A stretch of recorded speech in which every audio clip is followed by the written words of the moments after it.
আসসালামু আলাইকুম প্রিয় দর্শক, যারা চাকরি করেন তাদের বেতন বাড়ছে,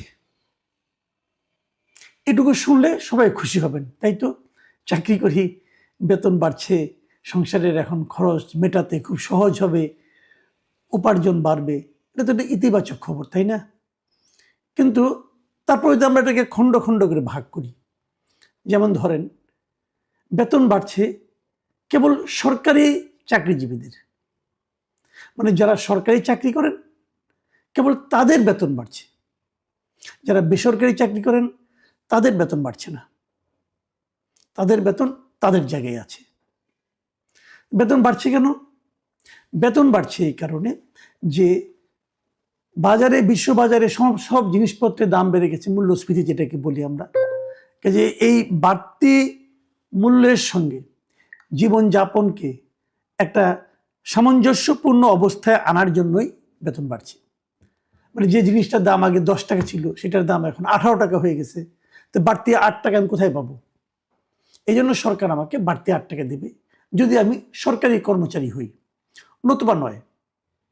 এখন প্রশ্নটা হচ্ছে যে বাজারে যে দাম বাড়ছে, এটা কি কেবল সরকারি কর্মচারী যারা তাদের জন্যই বাড়ছে, নাকি যারা বেসরকারি চাকরি বাকরি করে তাদের জন্য বাড়ছে? মানে বেসরকারি যারা চাকরি করে তাদের জন্য কি আলাদা একটা বাজার, আর সরকারি কর্মকর্তাদের জন্য কি আলাদা একটা বাজার? তা তো নয়। আচ্ছা ঠিক আছে, আমরা এই প্রসঙ্গে একটু পরে আসি। আগে আমরা বেতন বাড়ার হিসাবটা একটু দেখি। পে কমিশন রিপোর্ট দিয়েছে, এই রিপোর্টটা এই সরকার খুব আনন্দের সঙ্গে গ্রহণ করেছে, মানে অন্তর্বর্তীকালীন সরকার, এবং ডক্টর ইউনূস বলেছেন একটা অসাধারণ ভালো কাজ হয়েছে, উনি এটা বলছেন। আসলে আমরা একটা অসাধারণ ভালো কাজটা একটু দেখে নিই। কিভাবে বেতন বাড়ছে? সবার বেতন ডাবলেরও বেশি হয়ে গেছে, সবার, একদম নিম্ন থেকে মনে করেন পিয়ন, দারোয়ান, বাবুর্চি, মালি যারা ছিল তাদের থেকে শুরু করে সচিব পর্যন্ত যত লোক সরকারি চাকরি করেন সবার বেতন দ্বিগুণেরও বেশি হয়ে গেছে। যার সবচেয়ে কম বেড়েছে, মানে একদম শীর্ষস্থানীয় যারা আছেন তাদেরও বেতন বেড়েছে 105%। মানে ওটাকে হলো বেতনের এমনি 20টা গ্রেড আছে, গ্রেড 1, গ্রেড 2। গ্রেড 1 হলো সবচেয়ে বেশি বেতন, যেটা সচিবদের ছিল। সেই বেতনটা ছিল আগে 78,000 টাকা, সেটা বেড়ে এখন হয়েছে 1,60,000 টাকা। আর সর্বনিম্ন যে বেতনটা ছিল সেটা ছিল 8,250 টাকা, সেটা বেড়ে হয়েছে 20,000 টাকা। এই হলো বাড়ার ব্যাপারটা। এখন একটা কথা আপনাকে আমি বলি, আপনারা হয়তো ভাবছেন যে এই টাকা কি খুব বেশি হলো, না বেশি হলো না। যেমন ধরেন এই যে 20,000 টাকা হয়েছে না, এটা হলো বেসিক বেতন, এর সঙ্গে নানা ধরনের ভাতা টাতা আছে। যেমন ধরেন আমি একটু উদাহরণ দিয়ে বলি আপনাকে, যে 20তম গ্রেডের যিনি বেতন পাচ্ছেন 8,250 টাকা, যেটা এখন পাচ্ছেন, উনি কিন্তু আসলে 8,250 টাকা পান না, উনি বিভিন্ন ভাতা টাতা সব মিলিয়ে উনি ড্র করেন 17,000 টাকার মতো। এখানে কে আছে এই ক্যাটাগরিতে? কারা আছে এই ক্যাটাগরিতে? পিয়ন, দারোয়ান, পরিচ্ছন্নতা কর্মী, এরা। তার মানে এরা 20তম গ্রেডে বেতন পান, তারা আসলে প্রতি মাসে সমস্ত ভাতা টাতা মিলিয়ে, বাড়ি ভাড়া, অমুক তমুক সব মিলিয়ে তারা 17,000 টাকা ড্র করেন। তাদের জন্য এখন প্রস্তাব যেটা করা হয়েছে, মানে 20,000 টাকা যেটা বেসিক ধরা হয়েছে, ওটা যে দাঁড়াবে, ওই ভাতা টাতা সহ যোগ করলে দাঁড়াবে প্রায় 42,000 টাকার মতো। তার মানে যিনি সরকারি অফিসের পিয়ন হবেন, দারোয়ান হবেন, অথবা সরকারি অফিসের আপনার পরিচ্ছন্নতা কর্মী হবেন, যে ঝাড়ু টাড়ু দেয় যারা, তারা বেতন পাবেন 42,000 টাকা। আমি এই টাকার জন্য আপনাকে ঈর্ষা করতে বলছি না, ঠিক আছে, এই টাকা ছাড়া তো চলে না, এটা সত্য কথা, চলে না। কিন্তু প্রশ্নটা হলো, আপনি যে বেতনটা দিয়েছেন এটা ভালো, দিতে চাচ্ছেন এটা ভালো, কিন্তু এই বেতনটা আপনি দেবেন কোত্থেকে? সরকারি চাকরিজীবীদের বেতন কে দিবে? সরকার দেবে। সরকার কোত্থেকে দেবে? সরকারের আয়টা কি বলুন? সরকারের আয় হলো বিভিন্ন রকম কর, প্রত্যক্ষ কর, পরোক্ষ কর, মানে আপনি যে ইনকাম ট্যাক্স দেন, যে ইনকাম ট্যাক্স আপনি দিচ্ছেন, এটা হলো সরকারের আয়, আপনার কাছ থেকে পাচ্ছেন। অথবা পরোক্ষ কর। পরোক্ষ কর কি হবে? আপনি দেখবেন যা কিছু আপনি কিনবেন তার উপরে কিন্তু 15% আপনাকে ভ্যাট দিতে হয়। এই যে আপনি যে 2 টাকা দেখে দেয়া সেলাই কিনেন না, এখানেও কিন্তু আপনি সরকারকে 30 পয়সা দিচ্ছেন। ওখান থেকে 2 টাকা থেকে 30 পয়সা গভর্নমেন্ট নিয়ে নিচ্ছে। তো এভাবে কিন্তু গভর্নমেন্টের ইনকাম হয়। তো এই ইনকাম যেটা হয় সরকারের সাকুল্যের, এটা বলে আমরা রাজস্ব আয়। আমরা যদি রাজস্ব আয়ের কথা বলি, তো সরকারের রাজস্ব আয় যা হচ্ছে সেখান থেকে তো আপনাকে এই বেতনটা দিতে হবে, এবং সেই বেতনটা যে আপনি দেবেন, দিতে গেলে আমরা যেটা করি, এখন আমাদের যে রাজস্ব আয়টা আছে, এখন আমরা যেভাবে চলি সেটা একটু বলি। ধরুন এখন আমাদের যে রাজস্ব আয় আছে, যে আমরা ইনকাম, সরকার যেটা ইনকাম করে, সেই ইনকাম থেকে 70% সরকার দিয়ে দেয় বিভিন্ন জনের বেতন এবং ভাতায়। 70%। ভাবুন, সরকারের যে রাজস্ব আয় আছে তার 70% দেয় বিভিন্ন বেতন এবং ভাতায়, আর 25% দেয় বিভিন্ন যে ঋণ করেছে না, বিভিন্ন জায়গাতে দেশ থেকে বিদেশ থেকে ঋণ করে বড় বড় কাজ করেছে, হ্যাঁ, ঋণের টাকা, বিশ্ব ব্যাংকের টাকা, এডিবির টাকা, যে ঋণ যেগুলি করেছে সেই ঋণের সুদ পরিশোধ করতে যায় আর 25%। তাহলে থাকলো কত? 5%। সেটা দিয়ে টুকটাক টুকটাক কিছু উন্নয়ন করে। এটা হলো রাজস্ব আয়ের কথা বলছি কিন্তু আমি। তো এখন যদি আপনি বেতন বাড়ান, যে বেতনটা বাড়ানোর কথা বলা হচ্ছে, সেই বেতনটা বাড়ালে আরো কত টাকা লাগবে? আরো নতুন করে আরো টাকা লাগবে 1,06,000 কোটি টাকা। এখন এই যে বাড়তি 1,06,000 কোটি টাকা লাগবে বছরে, এই টাকাটা সরকার কোত্থেকে আনবে? মানে এইগুলি কিন্তু এই অন্তর্বর্তীকালীন সরকারের কোনো চাপ না, এই চাপটা যে পড়বে নতুন যে সরকার আসবে 12 ডিসেম্বরে নির্বাচনের মাধ্যমে, সেই সরকারের উপর। সেই সরকার এই টাকাটা কোথা থেকে আনবে? তাহলে কি ট্যাক্স বাড়বে?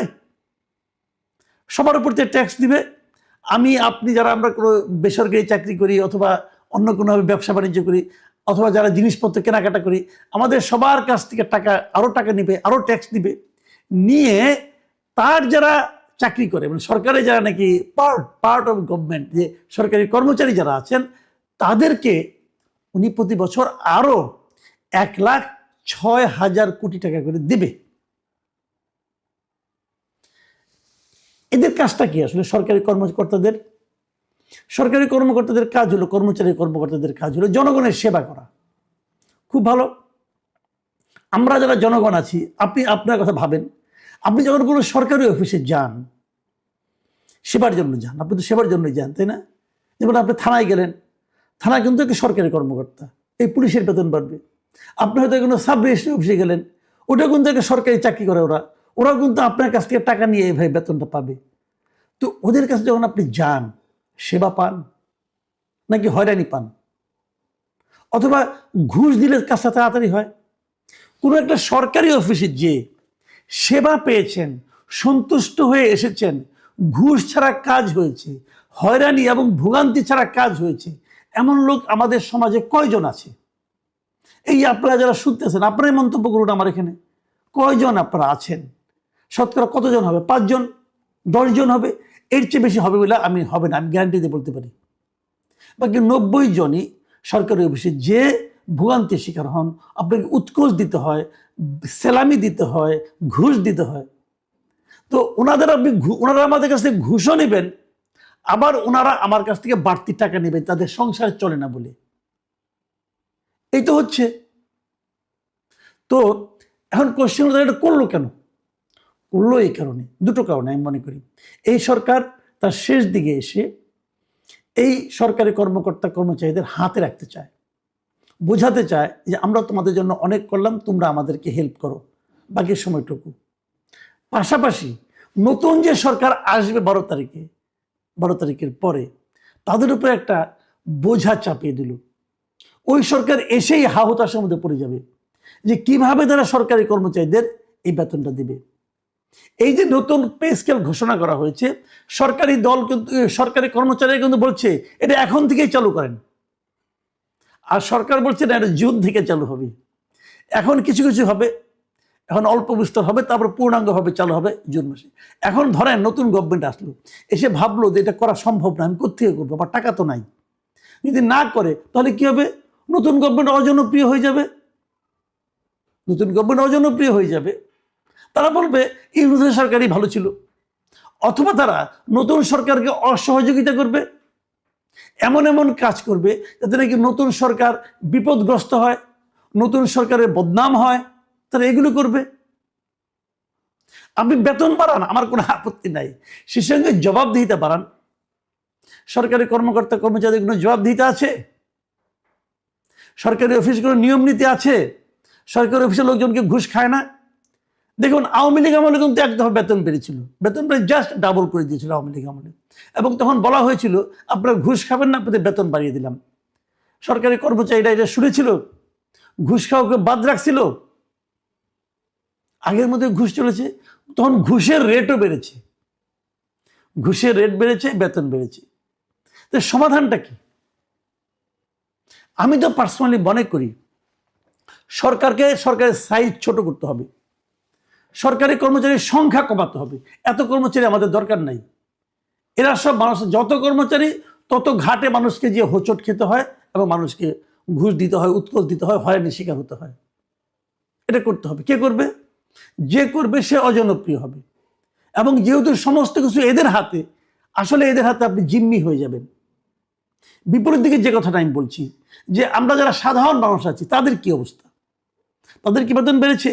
আমি এরকম কমপক্ষে 10টা প্রতিষ্ঠান দেখাতে পারবো যারা বাংলাদেশে এই প্রতিষ্ঠানগুলোর নাম লোকে এক নামে চেনে, এক নামে চিনি। এরকম বড় বড় ব্যবসা প্রতিষ্ঠান, বড় বড় কমার্শিয়াল মানে এই প্রতিষ্ঠান আর কি, আমার বাণিজ্যিক প্রতিষ্ঠান, আমাদের দেশের বড় বড় প্রতিষ্ঠান, বড় বড় গ্রুপ, যাদের এখানে মাস্টার ডিগ্রি পাস করা একটা লোকের বেতন হয় 15,000, 18,000 টাকা। আমি আপনাকে উদাহরণ দিয়ে দিতে পারবো, অভাব নেই। অথবা আমার উদাহরণ দরকার নেই, আপনি নিজেরা একটু খোঁজ দেন না, যে কোনো একটা প্রতিষ্ঠানে যে বলেন যে আপনি দেখেন এন্ট্রি পয়েন্টে বেতন কত, দেখেন কত টাকা বলে। বাদ দেন এই প্রতিষ্ঠান, যত মিডিয়া আছে, আমি তো মিডিয়ায় চাকরি করেছি, যত মিডিয়া আছে মিডিয়াগুলিতে যান, খবর নেন যে একটা শিক্ষানবী মাস্টার ডিগ্রি পাস করে এসেছে, হয়তো জার্নালিজমেই পাস করেছে, সে মেধাবী স্টুডেন্ট, এসে একটা কোনো একটা পত্রিকায় অথবা কোনো একটা টেলিভিশনে চাকরি করতে যাচ্ছে, তার বেতন কত টাকা ধরা হয়? 20,000 টাকা ধরা হবে কিনা আমার সন্দেহ আছে। 12,000, 15,000 এরকম ধরা হয়। তার মানে ওই যে সরকারি অফিসের মালি, ক্লিনার, পিয়ন, তাদের চেয়েও কম বেতন। আবার তারা পেনশনও পাবে, বেসরকারিতে পেনশনও পাবে না। আমার কথা, সরকার যখন একটা দেশ চালায়, সরকার কি কেবল সরকারি কর্মচারীদের সরকার, নাকি এই বেসরকারি প্রতিষ্ঠানে যারা চাকরি করেন অথবা যারা শ্রমিক আছেন তাদেরও সরকার? যদি সবারই সরকার হয়, তাহলে কেবল কেন তাদের এই সরকারি কর্মচারীদের বেতন বৃদ্ধি নিয়ে তাদের এত মাথা ব্যথা? অন্যদের কি সংসার চালাতে হবে না? অন্যরা কি একই বাজারে যাবে না? এটাই হচ্ছে একটা জবাবদিহি না থাকা সরকারি চরিত্র। যে সরকারের কোনো জবাবদিহিতা নাই, তেমন সরকারের পক্ষেই কেবল এ ধরনের আচরণ করা সম্ভব। এবং আমাদের দুর্ভাগ্য, তেমন একটা সরকার আমাদের উপর চেপে বসে আছে। তারা এই কাজটাই করতেছে যেন আগামী সরকার বিপদে পড়ে যায়। আজকে থেকে প্রচার শুরু সব দলের, সবাই চলে গেছে যার যার আসনে, সে চলে গেছে, প্রচার শুরু করে দিছে। সিলেট থেকে বিএনপির প্রচার শুরু। তারেক রহমান সাহেব মাজারে গেল, নামাজ পড়লো, সিকিউরিটি পাশে দাঁড়ায় ছিল। মাজারের ভিতরেও নিরাপত্তা, হ্যাঁ ভাই, নিরাপত্তা, কঠিন নিরাপত্তার মধ্যে আছে তো উনি। যাই হোক, ওখান থেকে রাত্রে 12টার দিকে উনি শ্বশুর বাড়িতে গেলেন। ওইখানে ঢোকার সময় একটা স্লোগান আসতেছিল, দুলাভাই দুলাভাই। ভাল লাগছে ভাই, সত্যি ভাল লাগছে। ওনার চলাফেরা, কথাবার্তা আমার ভাল লাগে। যেমন আজও কিন্তু উনি মঞ্চেতে বক্তব্য রাখতে যায় ওনার চেয়ারটা একজন মুরব্বীকে বসতে দিল। এর আগে কিন্তু একজন ইমাম সাহেবকে, ওই যে একজন হুজুরকে ওনার চেয়ারটা আগায় দিয়া বসতে বলল কোরআন তেলাওয়াতের জন্য। ঠিক তেমনি আজকে কিন্তু একজন মুরব্বীকে ওনার চেয়ারে বসতে দিছে, উনি বক্তব্য রাখতেছে। চেয়ারের ব্যাপারটা কিন্তু ওনার মাথার মধ্যে ঢুকছে। হ্যাঁ, এই চেয়ার দিয়ে কিছু আসে যায় না, যে কেউ বসতে পারে এই চেয়ারে, বুঝছেন না ব্যাপারটা? গত 16 বছর যেমন বসা ছিল আমাদের শেখ হাসিনা, এখন আবার এই যে 12 তারিখে, ফেব্রুয়ারি 12 তারিখে নতুন কেউ আসবে।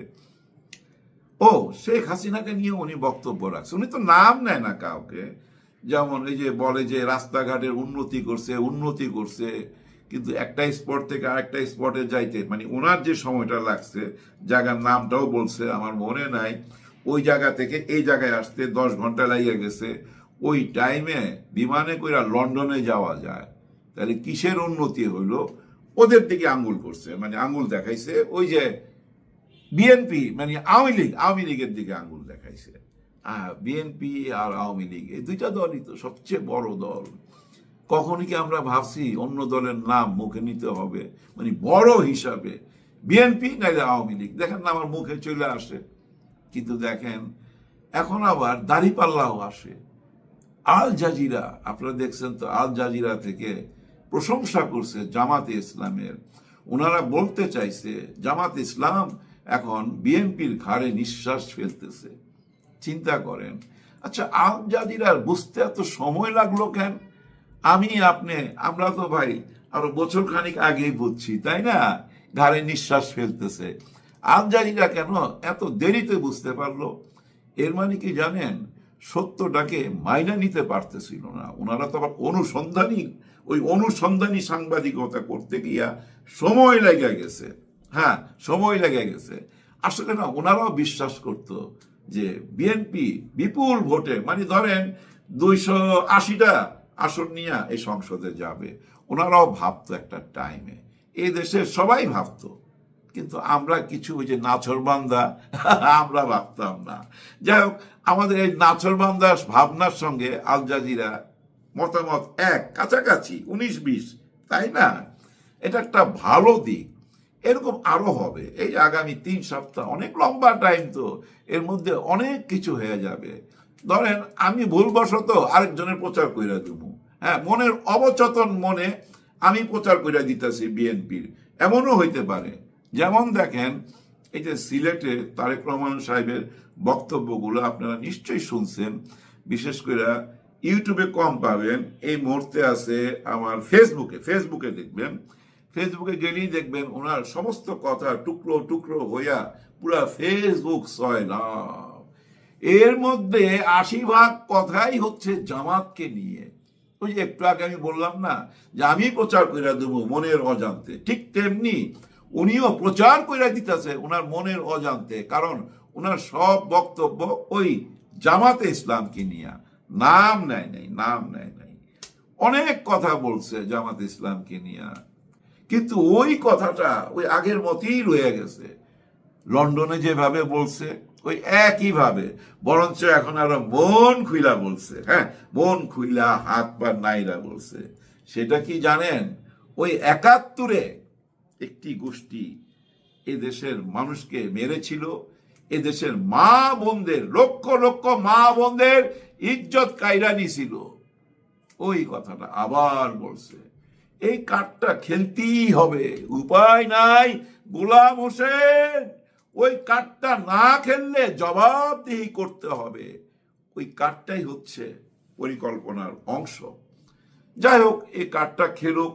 আমি তো মনে করি এটা একরকম প্রচার, নেগেটিভ প্রচারটা ভাই মাঠ পর্যায়ে, কিন্তু আমরা মনে করতেছিলাম যে না, উনি আসার পর এগুলা সব বদলে যাবে, চেঞ্জ হয়ে যাবে। কিছুই চেঞ্জ হয় নাই।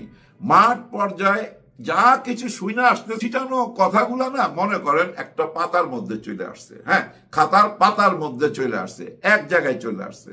সুন্দরভাবে উনি বুঝাই দিছে। আরো কি বলছে জানেন? আরে জানেন বলতেছি কেন, নিশ্চয় ডাকাতির কথা। কোন ডাকাতি জানেন? ওই যে মধ্যপ্রাচ্যে আমাদের পোস্টাল ভোট ডাকাতি হয়ে গেছে না, সব ভোট ডাকাতরা নিয়ে চলে গেছে, ওই ডাকাতির কথা। ওইটাও জামাতের দিকে ইঙ্গিত করছে, নাম নেয় নাই, কিন্তু তুলনা করছে ওই যে স্বাধীনতা পক্ষের আওয়ামী লীগের সাথে। আওয়ামী লীগ যেভাবে ভোট ডাকাতি করত, ঠিক একইভাবে হ্যাঁ, জামাতকে আওয়ামী লীগের সাথে তুলনা করে বলছে ঠিক একইভাবে ওনারা এখন ভোট ডাকাতি করতেছে, যেভাবে আওয়ামী লীগ 3 বার ভোট ডাকাতি করছে, ওই একইভাবে।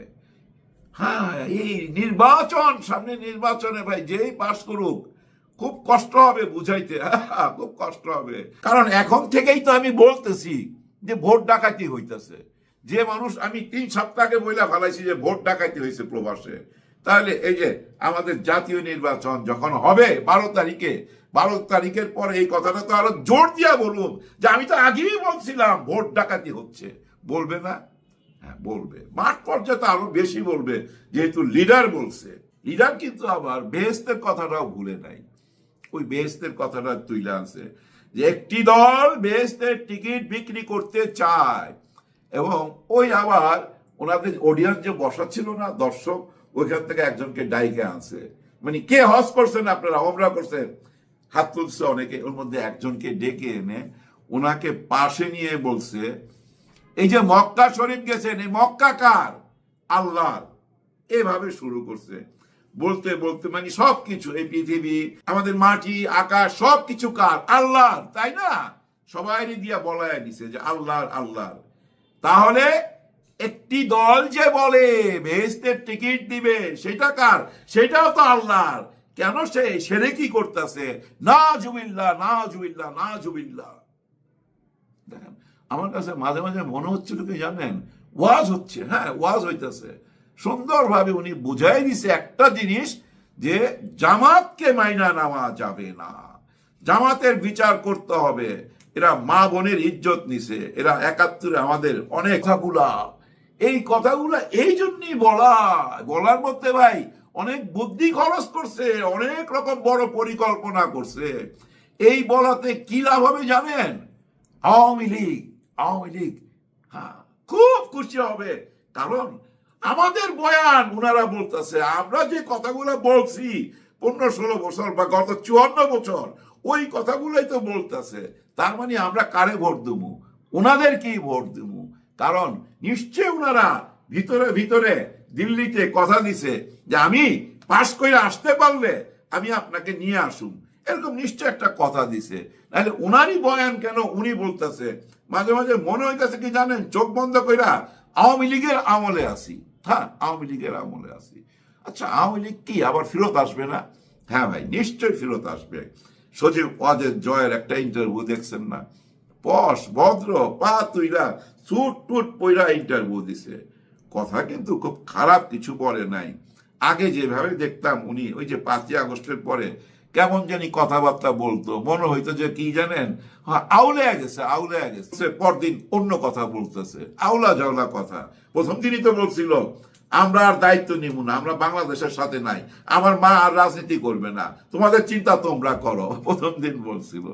যাই হোক, বিবিসির সাথে ইন্টারভিউতে উনি একটা স্বপ্ন দেখাইছে, মনে হয় নেক্সট আওয়ামী লীগের দায়িত্ব উনি নিবে। কারণ উনি কিন্তু একটা কথা বলছে, সজীব ওয়াজেদ জয় ওল্ড, মানে তার মা বয়স হয়েছে, রাজনীতি থেকে সইরা যাবে, যদি তার মা দেশেও আসতে পারে অবসরে থাকবে, তার মানে দায়িত্ব উনি নিবে।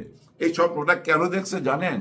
আমাদের তারেক রহমান সাহেবকে দেখা দেখছে তো, উনি নিজের চোখে এয়ারপোর্ট থেকে যেভাবে ওনাকে অনার দিয়া সম্মান দেখা শুরু হয়েছে। আরে আমার নানা এই দেশ স্বাধীন করছে, আমার মা এই দেশ চালাইছে, আমি কেন পিছায় থাকুম? যার জন্য উনি আওয়ামী লীগের হাত ধরবে। দেখবেন এই 5 বছর পরের যে নির্বাচন হবে না, এই নির্বাচনে আওয়ামী লীগ নির্বাচন, এইভাবে দেখবেন আমাদের পুলিশ আর্মি এইভাবে গাড়ির পিছনে দৌড়ায় নিয়ে আসবে এই দেশে ভাই, কনফার্ম থাকেন। যদি তার হাসেন আপনি, আপনার জন্য দেশের নাগরিক, বিশেষ করে আওয়ামী লীগ যারা করে তারা তো অপেক্ষা করতেছে। সজীব ওয়াজেদ জয় যখন আসবে, ঠিক তারেক রহমান সাহেব যে ইজ্জতটা পাইছে, ওই একই ইজ্জত, একই দৃশ্য আপনারা দেখেন। ক্ষমতা আসে, তাহলে কি 5 বছর পর আওয়ামী লীগ রাজনীতি করতে পারবে না? ওনারা কি আর আসবে না?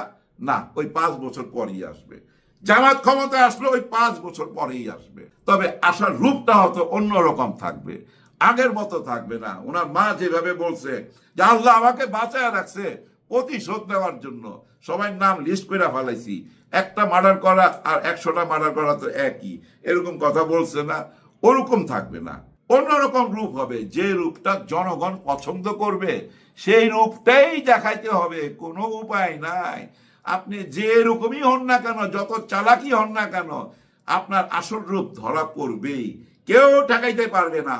মানুষ তার চরিত্র থেকে, মানুষ তার নিজের স্বভাব থেকে কোনোদিন বের হয়ে আসতে পারে না। আমাদের মেইন প্রবলেম হয়ে গেছে কি জানেন? অনেক গরিব মানুষ আমাদের দেশে, অনেকের জানেন ঘরে টিন নাই, ঠিক মতো রান্নাও হয় না। বছর পর পর স্বপ্ন দেখতে আরম্ভ করে, মনে করে আগের সরকারটা খারাপ ছিল, এখন যে সরকারটা আসবে নিশ্চয়ই ভালো হবে। এবং ওরা না আঁকড়ায়া ধরে, ওই যে পানিতে ডুইবা যাওয়া মানুষ যেমন খড়কুটা আঁকড়ায়া ধরে না, ঠিক তেমনি আঁকড়ায়া ধরে, মনে করে আচ্ছা এবার বোধহয় সবকিছু আমরা পাইয়া যাবো। উনি যে কথাগুলো বলতেছে এখন সবই বোধহয় সত্য। যেমন আওয়ামী লীগের আমলে ওনারা কেমন ভোট চাইতো, মানুষের দুয়ারে দুয়ারে যায়, বলছে 10 টাকা 10 টাকা 10 টাকা, আয় 10 টাকা 10 টাকা চাই, 10 টাকা কেজি চাই, বলছে না ওই যে ব্ল্যাকে যেমন টিকিট বিক্রি করে ঠিক তেমনি আয় 10 টাকা 10 টাকা করে চাল দিয়ে দিছে। সবাই খুশি হইয়া একটা স্বপ্ন করলো, যার পাতিলে চাল নাই, যার ঘরে টিন নাই, সে স্বপ্ন দেখতে লাগলো যে পেট ভরা তাহলে 2 বেলা খাইতে পারো। কিন্তু ক্ষমতা আসার পর কিচ্ছু পাইল না, আবার 5 বছর চলে গেল, আবার নতুন স্বপ্ন দেখাইলো, কিন্তু ওই আগের সরকারি ওই একই মানুষ যে সবাইকে ঘরে ঘরে চাকরি দিয়ে দেবো, কেউ বেকার থাকতে পারবে না। আবার ভোট হইলো, দিনের ভোট রাইতে হয়ে গেল, ভোরের ভোট বিকালে হয়ে গেল, এইভাবে ওনারা আবার সরকার গঠন করলো, কিন্তু তাও আবার চাকরি পাইল না। হ্যাঁ, চাকরি পাইছে, কারা চাকরি পাইছে? ওনার দলের লোক। আগেই দেখছে ভাই গোপালগঞ্জে বাড়ি কিনা, ওনার দল করে কিনা, ওইভাবে চাকরি পাইছে। কিন্তু এই সাধারণ মানুষ যারা শুধুই ভোটার, যারা কোনো রাজনীতি করে না, তারা কোনো সুযোগ সুবিধা পায় নাই, তাদের মন বারবার ভাঙছে। এই দেশে যতবার নির্বাচন হয়েছে ততবারই মন ভাঙছে। আবার যদি আমরা আবার মন ভাঙা দিতে চাই তাদের, তাহলে মানুষ একদম আশাই ছেড়ে দিবে। কিন্তু মানুষ কি ওরকম বেকুব আছে এখন? আমার তো মনে হয় না ওরকম বেকুব আছে যে আপনি আচরণ হবে কিনা সেটা বড় প্রশ্ন। কারণ এই যে প্রবাসী ভোটগুলা যে ডাকাতি হয়ে গেল, এখনই এত বড় অভিযোগ, তখন কি এই ধরনের অভিযোগ আসবে না? নিশ্চয়ই আসবে। আর সেটা বন্ধ করার জন্য ওই যে সিসি ক্যামেরা, যেটা সরকার আমাদেরকে কথা দিছে, প্রত্যেক ভোট কেন্দ্রে সিসি ক্যামেরা থাকবে। এবং ওই ভোট কেন্দ্রের বাইরে কি করতে হবে? পাহারাদার লাগবে ভাই। যেভাবে আপনারা জাহাঙ্গীরনগর বিশ্ববিদ্যালয় পাহারা দিছিলেন 2-3 দিন, ঠিক সেইভাবে পাহারা দিতে হবে। সমস্ত সঠিক চান, পুলিশের সঙ্গে, আর্মির সঙ্গে, আনসারের সঙ্গে, র্যাবের সঙ্গে, সবাই সঙ্গে দেশের জনগণকেও থাকতে হবে। সবাই ভাই ভলেন্টিয়ার, এই দেশের সবাই ভলেন্টিয়ার হয়ে যাবেন। নির্বাচনের কেন্দ্রের সামনে চারিদিকে বসে থাকতে হবে, চিরা মুড়ি গুড় নিয়ে আসবেন ভাই। 2 থেকে 3 দিন লেগে যেতে পারে, নড়া যাবে না। নড়বেন তো ঠইকা গেলেন, নড়বেন তো ভাই ভোট ডাকাতি হয়ে যাবে। এইটা মনে রাখবেন। নিরপেক্ষ একটা নির্বাচন খালি কইরা দেখান এই দেশে। আমি তো মনে করি গত 54 বছরে এই দেশে একদম নিখুঁত 100% নিরপেক্ষ নির্বাচন হয় নাই। যদি হয় এই ডক্টর ইউনূসের আমলই হবে, এটা আমি বিশ্বাস করতে চাই। উনি এই নির্বাচনটা সুষ্ঠু করতে পারবে। এবং আমরা আশা করব আমাদের প্রশাসনের কাছে, আর্মির কাছে, র্যাবের কাছে, পুলিশের কাছে, আনসারের কাছে এবং দেশের জনগণের কাছে একটা নিরপেক্ষ নির্বাচন চাই। আসেন সবাই ভোট কেন্দ্র পাহারা দিব, 12টা আনা যায়। জনগণ যাকে চাইছে তাকেই যেন আমরা ওই চেয়ারটায় বসাইতে পারি, প্রধানমন্ত্রীর চেয়ারে বসাইতে পারি। জনগণ যাকে চাইছে এটা মাথায় রাখতে হবে। আর জনগণ কাকে চাইছে এটা বোঝার জন্য সুষ্ঠু একদম ক্লিন আয়নার মতো ওই সিসি ক্যামেরাতে দেখে দেখে পাহারা দিয়া নির্বাচনের ফলাফল আনতে হবে। বিশ্ববিখ্যাত আন্তর্জাতিক গণমাধ্যম আল জাজিরা,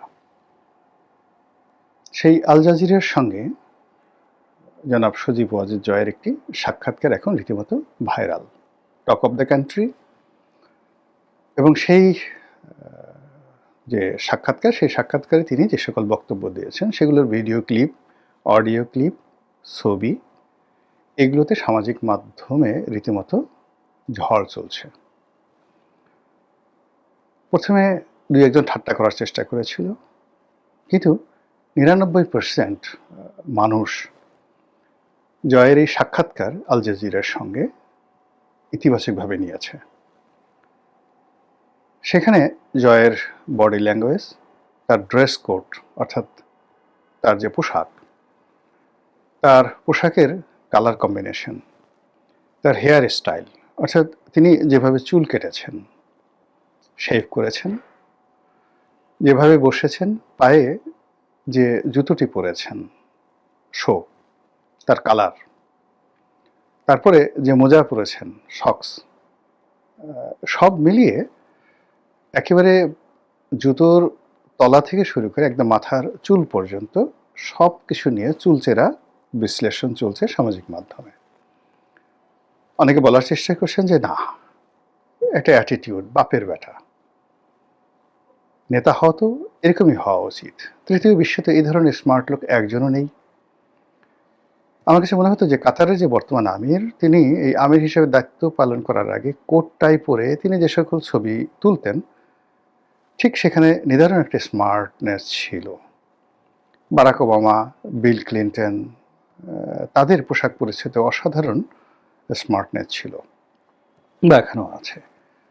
তো সেই দিক থেকে মানে জয়ের যে অভিব্যক্তিটা ফুটে উঠেছে ওই ছবিতে, অর্থাৎ আল জাজিরা সাংবাদিক, তিনিও যথেষ্ট স্মার্ট, ইন্ডিয়ান জেন্টলম্যান। তার পোশাক, তার ড্রেস কোড, তার বসার ভঙ্গি সব মিলিয়ে অসাধারণ। মানে ওই আল জাজিরা সাংবাদিকটিও যে কোনো মানে যাকে বলা হয় সাংবাদিকের জন্য অনুকরণীয় একটি মডেল হতে পারেন আগামীতে।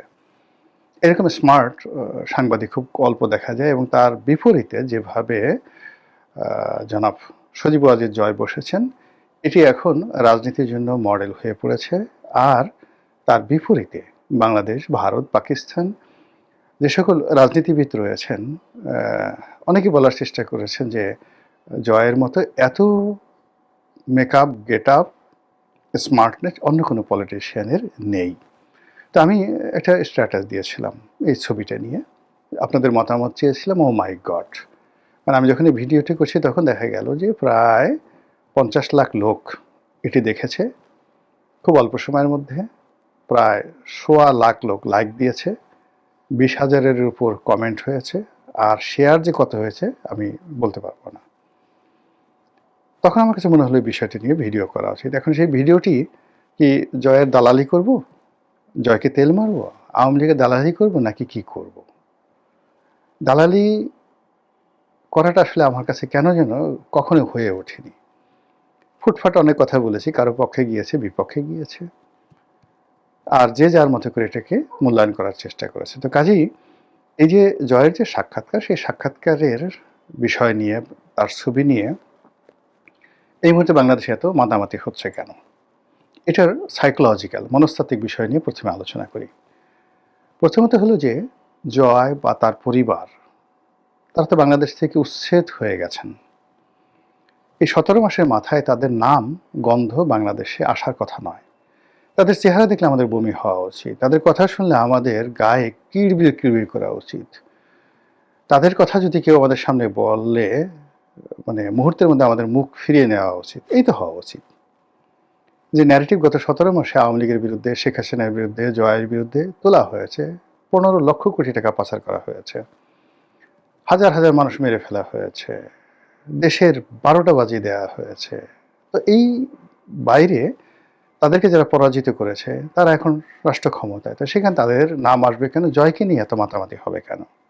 এটার মনস্তাত্ত্বিক কারণ কি? কারণটা হলো, প্রথমত এখন যারা আছে তাদের ব্যাপারে জনগণ খুশি নন।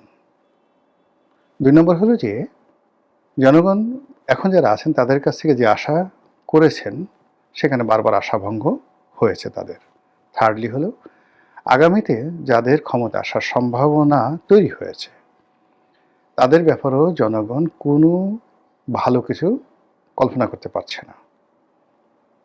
তো এই ক্ষেত্রে মনের ঝাল মেটানোর জন্য, নিজেদের রাগ এবং ক্রোধ মানে দেখানোর জন্য তারা মডেল হিসেবে জয়কে সামনে নিয়ে আসছে।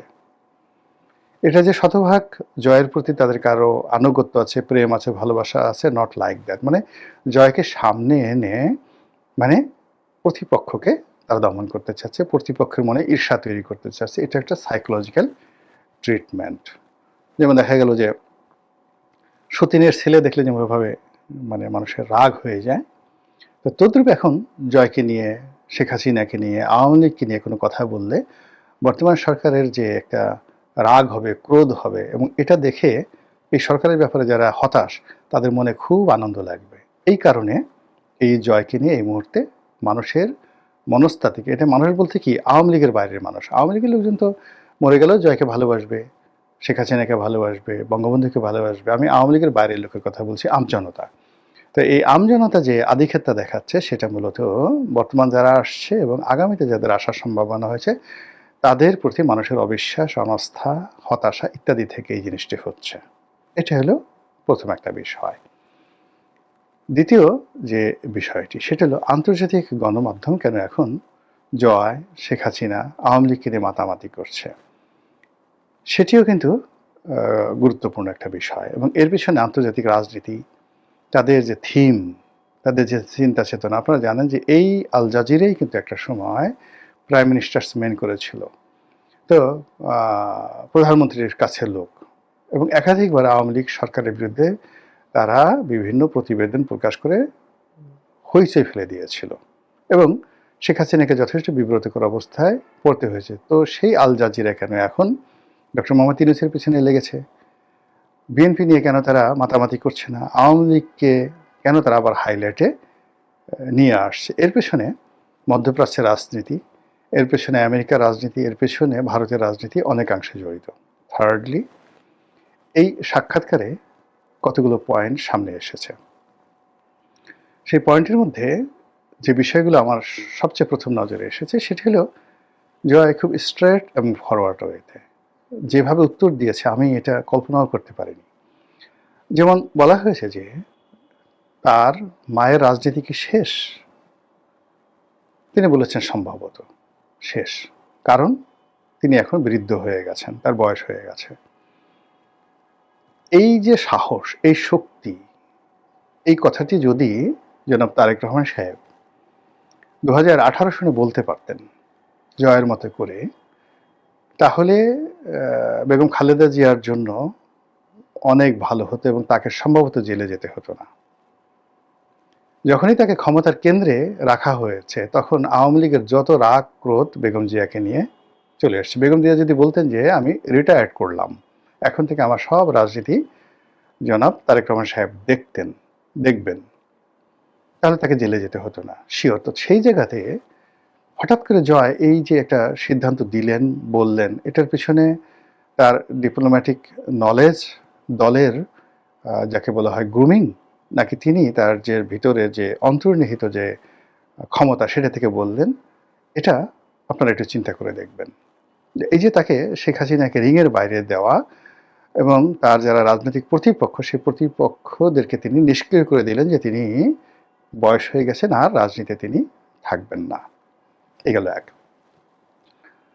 তারপর তার মাকে ডিফেন্ড করার এবং জুলাইয়ের গণ অভ্যুত্থান এবং গণহত্যা, এই বিষয়গুলো নিয়ে তিনি যে বক্তব্য দিয়েছেন, সেই বক্তব্য আপনি স্বীকার করেন বা না করেন, কিন্তু এই বক্তব্যের যে যুক্তি, সেই যুক্তি আপনি অস্বীকার করতে পারবেন না। আমাদের দেশের লোক বন্দুককে ভয় পায় জমের মতো, লাঠি বাঁশিকে ভয় পায় জমের মতো। আমরা এখন দেখেন একেবারে তরুণ প্রজন্মের যারা নেতা রয়েছেন তাদের ভয়ে আমরা কিভাবে থরথর করে কাঁপছি।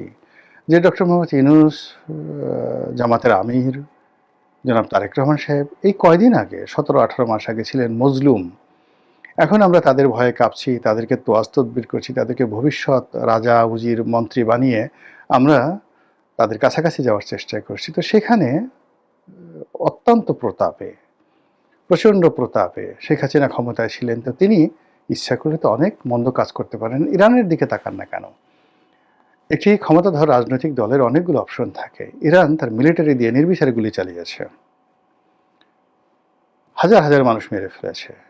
এরপরে যখন জনগণ রাস্তায় নেমে এসছে সরকারের বিরুদ্ধে, তার কাউন্টারে সরকার তার পক্ষের যারা লোকজন রয়েছে তাদেরকে রাস্তায় নামিয়ে দিয়েছে।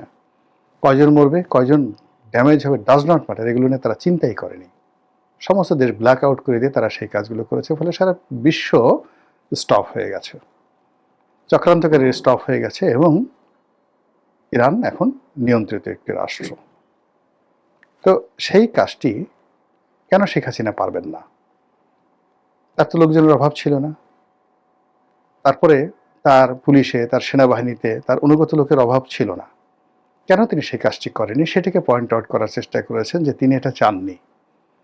তিনি যদি করতে চাইতেন তাহলে তিনি এখন ক্ষমতায় থাকতেন। এর চেয়ে সহজ সরল বাংলায় আর কোনো উত্তর হতে পারে না। এবং কথাটি তিনি ইংরেজিতে বলতে গিয়ে যে শব্দ চয়ন করেছেন এবং যেভাবে তার চোয়ালকে তিনি দৃঢ় করেছেন এবং তিনি যখন সে সাংবাদিকের সঙ্গে কথা বলছিলেন তখন তার ডান হাতটি যেভাবে উঠেছিল তিনি তার 5টি আঙ্গুল স্বাভাবিকভাবে রেখে তিনি তাকে বোঝানোর চেষ্টা করেছিলেন হাত নেড়ে নেড়ে। কিন্তু যখন তার এই মায়ের এই প্রসঙ্গটি আসলো তখন মুহূর্তের মধ্যে তিনি যাকে বলা হয় দৃঢ় হয়ে গেলেন, স্বাধীনচেতা হয়ে গেলেন। বাঘের গর্জনের মতো তিনি গর্জন দেওয়ার চেষ্টা করলেন এবং যেভাবে বাঘ শিকার করার সময় হঠাৎ করে তার থাবার মধ্যে থেকে নখগুলো বের করে নিয়ে আসে, ঠিক সেইভাবে তিনি তার 5টি আঙ্গুলের মধ্যে 4টি আঙ্গুলকে মুষ্টিবদ্ধ করে তার যে তর্জনী, সেই তর্জনীটিকে তিনি উঁচিয়ে পয়েন্ট আউট করলেন, যেটাকে আমরা মানে ইংরেজিতে যেটিকে বলি পয়েন্ট ম্যান। ওই আঙ্গুলকে বলা হয় পয়েন্ট ম্যান। আমরা ছোটবেলায় একটা কবিতা পড়েছি না, where is a thumbkin, where is a thumbkin, here I am, how are today's আর ভেরি গুড, এরকম একটা কবিতা বলছি না। তো বুড়ো আঙ্গুল এটাকে থামকিন আর ওটাকে বলা হয় পয়েন্ট ম্যান। আপনি যখন কোনো একটা জিনিস সুনির্দিষ্ট করে পয়েন্ট আউট করতে চান, চোখে আঙুল দিয়ে দেখিয়ে দিতে চান, কাউকে খোঁচা দিতে চান, কানে আঙুল দিতে চান, তখন আপনি যে আঙুলটি ব্যবহার করেন সেটিকে বলা হয় পয়েন্ট ম্যান। এবং ঠিক ওই জায়গাটাতে এই পয়েন্ট ম্যান দিয়েই কিন্তু বন্দুকের ট্রিগার টিপে এই আঙ্গুল উঁচিয়ে মানুষকে ধমক দেওয়া হয়, এই আঙ্গুল উঁচিয়ে মানুষকে ডাকা হয়। কেমন আপনি দেখেন কাউকে যদি কোনো প্রিয়সীকে বা প্রিয়জনকে যখন আপনি কাছে ডেকে আনবেন তখন কোন আঙ্গুল বাঁকা করে আপনি ডাকবেন কেমন, আর কোন আঙ্গুল দিয়ে আপনি ঘি উঠাবেন, এই পয়েন্ট ম্যান দিয়ে। তো within few second Tarique Rahman সাহেব যে কাজটি কোনোদিন করেননি সেই কাজটি জয় করেছেন। উইদিন ফিউ সেকেন্ড তিনি তার 4টি আঙ্গুলকে একেবারে মুষ্টিবদ্ধ করে একটি আঙ্গুলকে তিনি পয়েন্ট আউট করেছেন এবং সুনির্দিষ্ট করে সেই মানুষকে যেভাবে বলেছেন, সেই আল জাজিরার যে সাংবাদিক তিনি রীতিমতো থতমত খেয়ে গেছেন, বেকুব হয়ে গেছেন। আর এই বিষয়টি সাধারণ মানুষ কিন্তু লুফিয়ে নিয়েছে এবং এটার মধ্যেই তারা একজন স্টেটসম্যান, এই জয়ের স্টেটসম্যান এই যোগ্যতাটা খুঁজে পেয়েছেন। জয়ের মধ্যে যে সুপ্ত প্রতিভা আছে, তার মধ্যে যে ন্যাচারাল লিডারশিপ কোয়ালিটি রয়েছে এবং সেই ন্যাচারাল লিডারশিপ কোয়ালিটির কারণে যে কোনো পরিবেশ পরিস্থিতিতে তিনি প্রকৃতিগতভাবে যে রেসপন্ড করতে পারেন, তাকে যে শিখিয়ে দিতে হয় না, তাকে যে বলে দিতে হয় না, তার ভিতর থেকে অন্তর্নিহিত শক্তিগুলো যে বের হয়ে এসে শব্দ তৈরি করে, তাল তৈরি করে, লয় তৈরি করে, ছন্দ তৈরি করে, এটি এই সাক্ষাৎকারে ফুটে উঠেছে বলে আওয়ামী লীগের লোকজন মহা খুশি। আর আমজনতা তারাও এটাকে অস্বীকার করতে পারছেন না।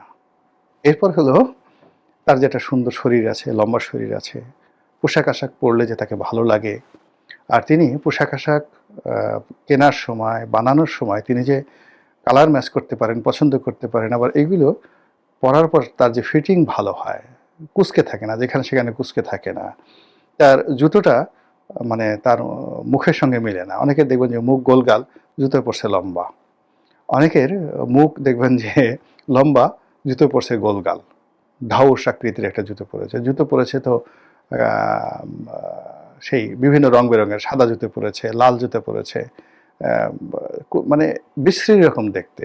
হ্যাঁ, যেগুলো নিয়ে গান আছে, মানে দাদাবাবু যায় লাল জুতো পায়, দিদিরে সব কি যেন একটা গান আছে না, তাকিয়ে থাকে, এরকম অদ্ভুত অদ্ভুত জিনিসগুলো অনেকের দেখবেন। তো সেই দিক থেকে জয়ের যে ড্রেস কোড, সে যেভাবে বসেছেন, যেভাবে পায়ের উপর পা তুলেছেন, ক্রস লেগ, পায়ের উপর পা তোলার পরে বেশিরভাগ লোকের দেখবেন যে সে যে শক্স পরেছে, মোজাটা পরেছে, অনেক সময় শর্ট মোজা পরে পায়ের একটা অংশ দেখা যায়, গোড়ালির একটা অংশ দেখা যায়, লোম ঠোম বের হয়ে থাকে, ভীষণ রকম বিশ্রী লাগে। তো সেই দিক থেকে তার ওই যে ক্রস লেগ করার ফলে যে পরিমাণ প্যান্ট উঠেছে, তার সঙ্গে সঙ্গে তার শক্স সেটা ঢেকে দিয়েছে।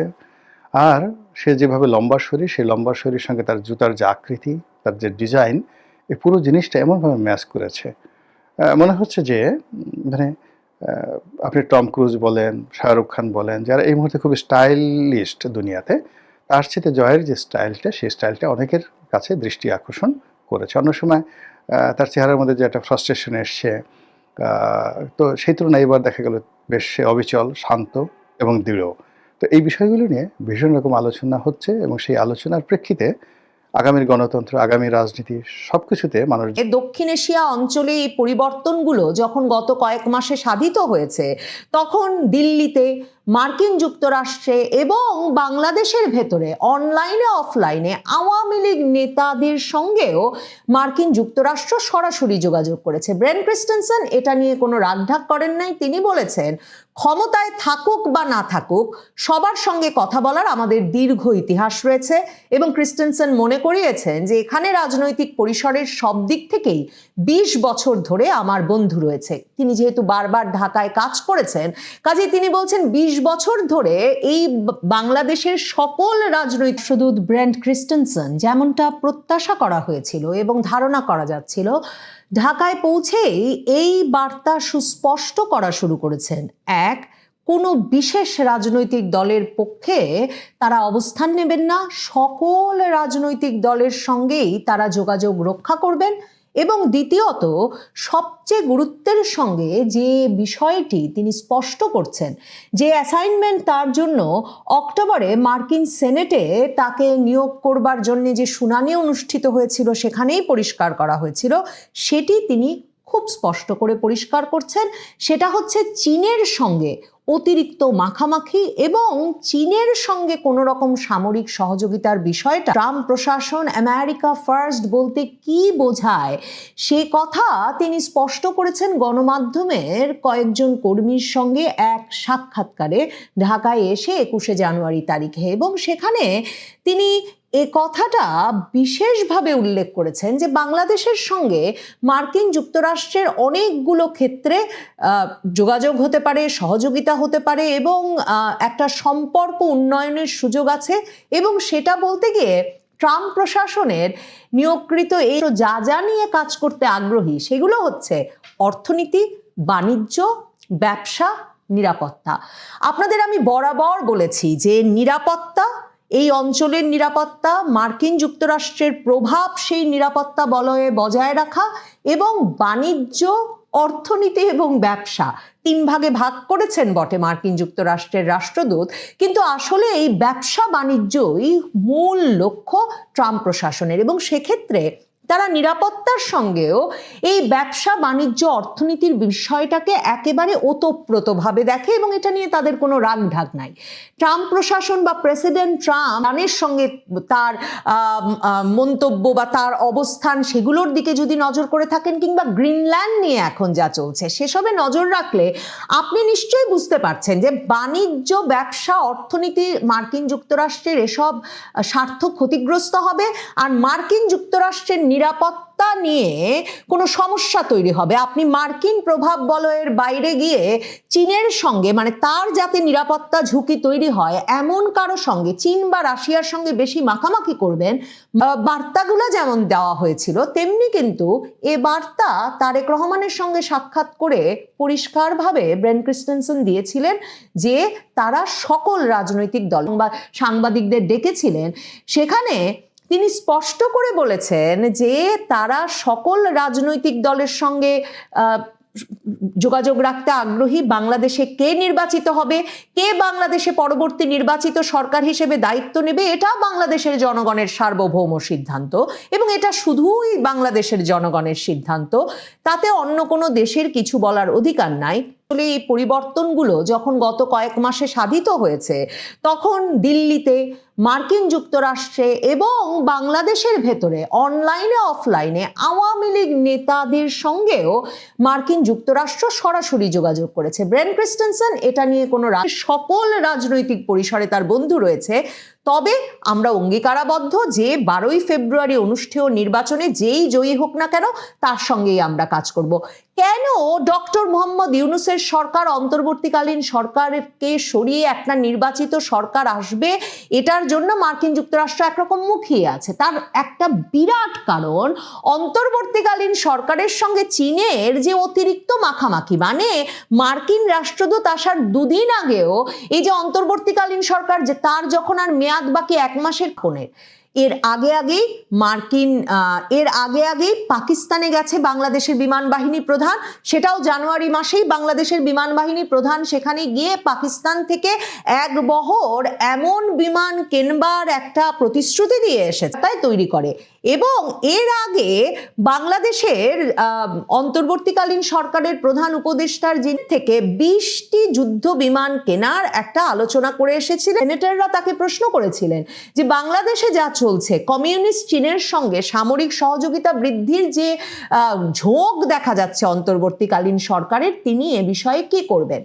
ব্রেন ক্রিস্টেনসেন অক্টোবর মাসেই বলে এসেছিলেন তিনি তারা অপেক্ষা করছেন বাংলাদেশে দ্রুত একটা নির্বাচিত সরকার আসবে, আর এসেই তিনি অন্তর্বর্তীকালীন সরকারকে বোঝাবেন যে রুষ্ট করে।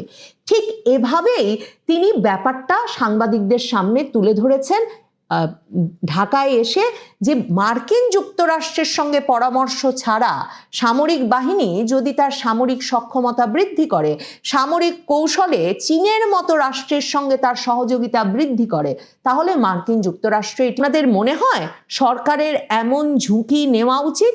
এখন ব্রেন ক্রিস্টেনসেন সরাসরি বাংলাদেশ সেনাবাহিনীকে ধমকে দিয়েছেন।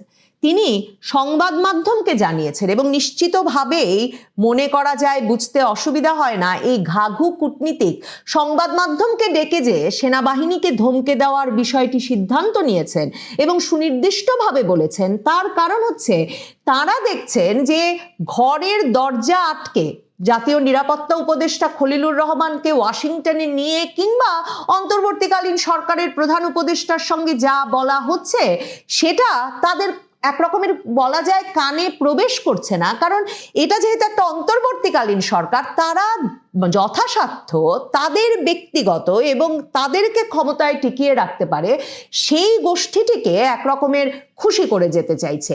তাই ব্রেন ক্রিস্টেনসেন সাংবাদিকদের সামনে সরাসরি বলেছেন যে বাংলাদেশ সেনাবাহিনীর পেশাদার সামরিক শিক্ষায় সহায়তা দিতে শুধুমাত্র 15 লক্ষ মার্কিন ডলার যুক্তরাষ্ট্র প্রতি বছর খরচ করে। কাজেই যুক্তরাষ্ট্র প্রত্যাশা করে বাংলাদেশের সেনাবাহিনী, বিমান বাহিনী, নৌবাহিনী তারা যেখানে যা সামরিক কেনাকাটা করবে এবং যা কৌশল তারা তৈরি করবে, সেটা নিশ্চিতভাবেই মার্কিন যুক্তরাষ্ট্রকে নিশ্চিন্ত রাখবে। তার মানে যেটা আপনাদেরকে বহুবার বলেছি, যে মার্কিন যুক্তরাষ্ট্রের যে নিরাপত্তা অঞ্চল তারা ভাগ করেছে ট্রাম্প প্রশাসন, সেখানে ইন্দো প্যাসিফিক, ইন্দো প্রশান্ত মহাসাগরীয় অঞ্চলে পড়েছে বাংলাদেশ, ভারত, এবং সেখানে তারা ভারতকে মানে এই ইন্দো প্রশান্ত মহাসাগরীয় অঞ্চলে তাদের সবচেয়ে বড় মিত্র বলে মনে করে এবং চীনের থেকে ইন্দো প্রশান্ত মহাসাগরীয় অঞ্চলের দেশগুলোকে দূরে রাখাকে তারা তাদের সবচেয়ে বড় নিরাপত্তা কৌশল হিসেবে মনে করে।